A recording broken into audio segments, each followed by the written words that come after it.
Hi everyone, Tim here from TNT with another quick update on what's happening on the Thai-Cambodian border. Just gone 12 o'clock noon here in Thailand. Probably be doing another update later in the afternoon if more information surfaces. The conflict has been continuing this morning, which we'll cover in just a moment.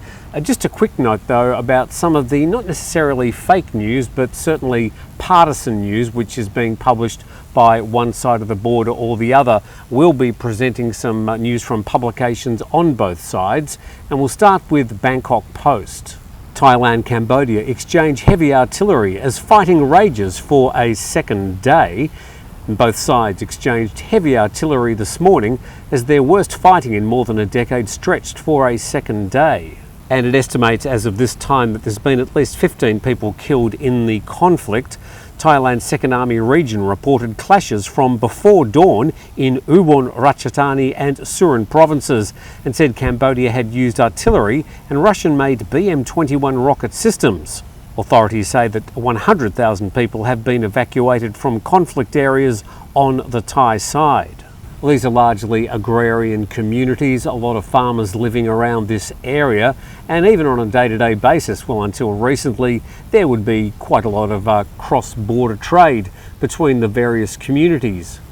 And the Bangkok Post continues. Both sides blamed each other for starting the conflict on Thursday at a disputed border area, which quickly escalated from small arms fire to heavy shelling in at least 6 locations, 209 kilometres apart.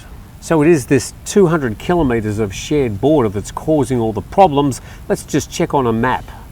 And that 200 kilometres highlighted there in blue, and you can see the proximity to Bangkok, and then in Cambodia you've got Phnom Penh in the south and Siem Reap in the middle of Cambodia there.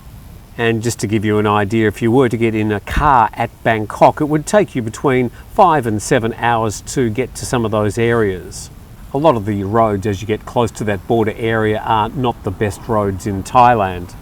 And the story says the Thai death toll had risen to 15 as of Friday morning, 14 of them civilians and 1 soldier. And the Public Health Ministry said 46 people were wounded, including 14 soldiers. Cambodia's national government has not provided details of any casualties or evacuations. But a spokesperson for the provincial administration of Cambodia's Odar Menchai province said 1 civilian had been killed and 5 wounded, with 1,500 families evacuated. And yesterday afternoon we reported that the Chinese government had called for an immediate de-escalation. Now the United States, a long-time treaty ally of Thailand, called for an immediate cessation of hostilities, protection of civilians and a peaceful resolution.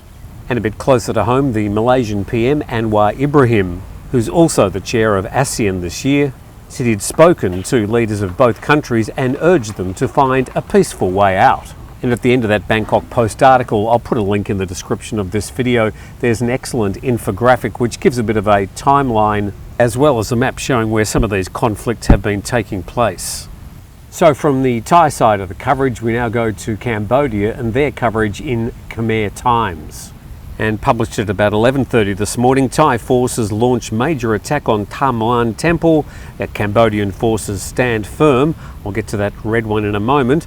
And at about 11 a.m. this morning, Thai troops attempt to re-seize Tak Krabi Temple. Cambodian forces stand firm again.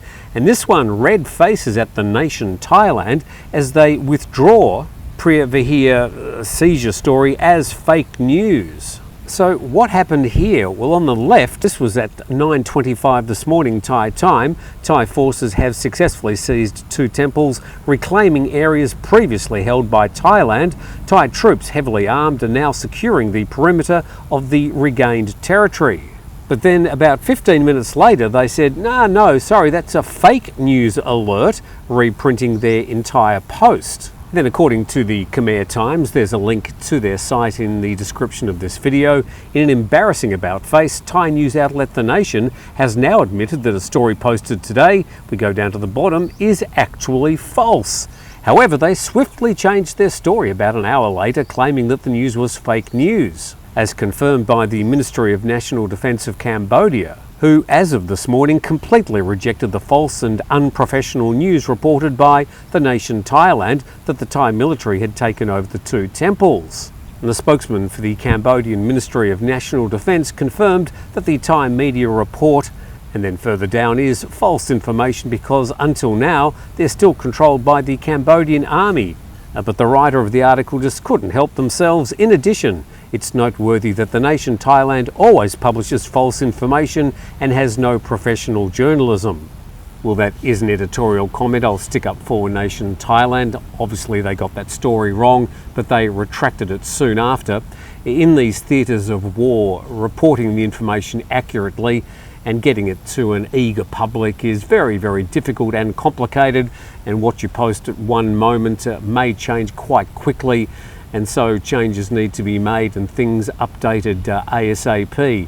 So I don't think we should be punishing nation Thailand for getting a story wrong and then retracting it. And more from the Khmer Times: all 260 schools in Oda Menchai province ordered to close amid Thai invasion. And then it says this is due to escalating border tensions following renewed military aggression by Thai forces. So that's some of the key points about the latest Thai aggression this morning along the Thai-Cambodian border as of midday on Friday. And we will bring you up to date with any other major changes during the afternoon. Don't forget that we've got our Saturday live program that will still be on at 9 a.m. tomorrow. Not particularly sure what we'll be talking about. I imagine this particular conflict might be a part of the conversation. But that's 9 a.m. Anybody is welcome to join in, 9 a.m. Thai time. And if we don't speak to you before, we'll certainly see you then.